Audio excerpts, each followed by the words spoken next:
Yo, what's up? It's Keaton from Animate, and I'm going to show you my guitars today. This is Ibanez's Prestige Mono 7 string. It's actually like pretty set up for metal.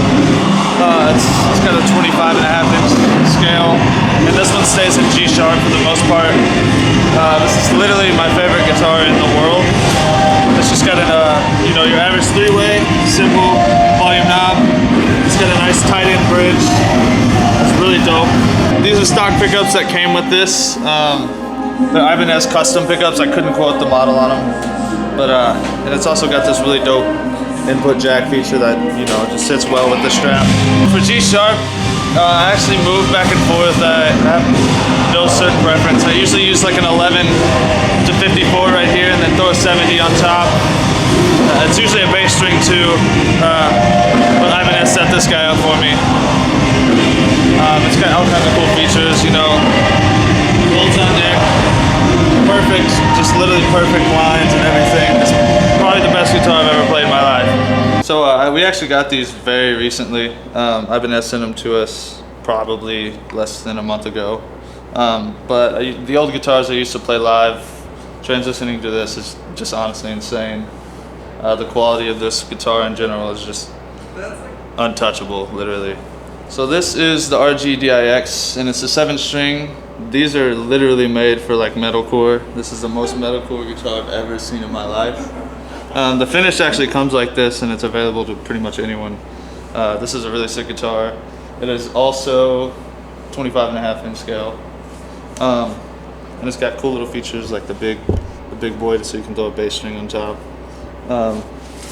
String wise, I use, like I said before, I don't really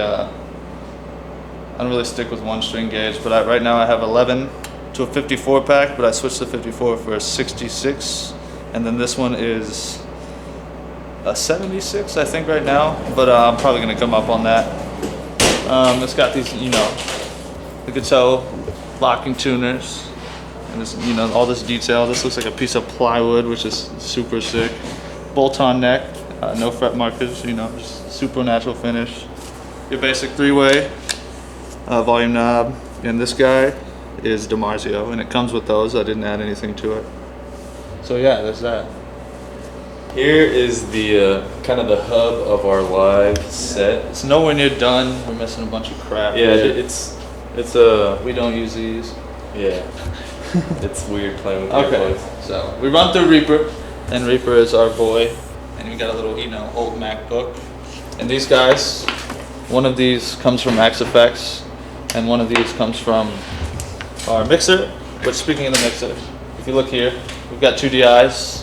This is 808 DI and effects, and that's what we send to front of house. And if you look over here on the side, we've got these tracks. Let me look here. So say we have a song going.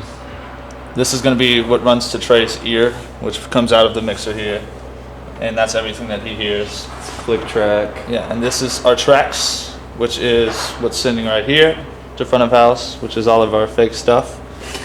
This is 808s, just all the the big boomers. And reamp guitar. Actually, we reamp one guitar because we only have 4 speeds right now, and we're also fake.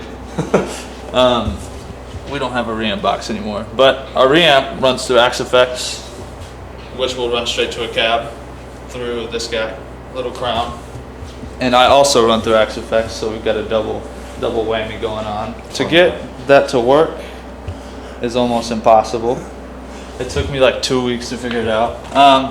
So I just run through this first input, and somebody somewhere found out that you can run a gate and split left and right to make the effects loop another input for guitar. I don't think it was built that way, but that's how we do it. So that's pretty neat.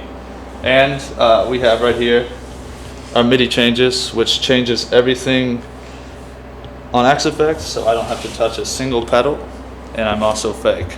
We pretty much use like the Axe Effects version of 5150, so to say, and for all my leads I just throw up the gain and put a OD808 overdrive. Pretty simple setup, and noise suppressor, regular delay, regular reverb. For our cleans, we use, I think it's called like a USA clean. pretty much all the simple stuff and just try to make it sound as dank as possible. This is actually supposed, if you can see right here. You can see right here. All right, right here is the effects return, which is the start of an effects loop, which shouldn't, if you know anything about guitar, shouldn't be an input for guitar. It's just usually like a pedal thing, or if you want to run in your effects through the backside of Axe Effects. But like I said, someone figured out how to do it to where it makes it a guitar input, and we just send that to the crown guy, and then the crown guy sends it to the cab. So, and we use orange cabs. I could throw that in there, or orange voice.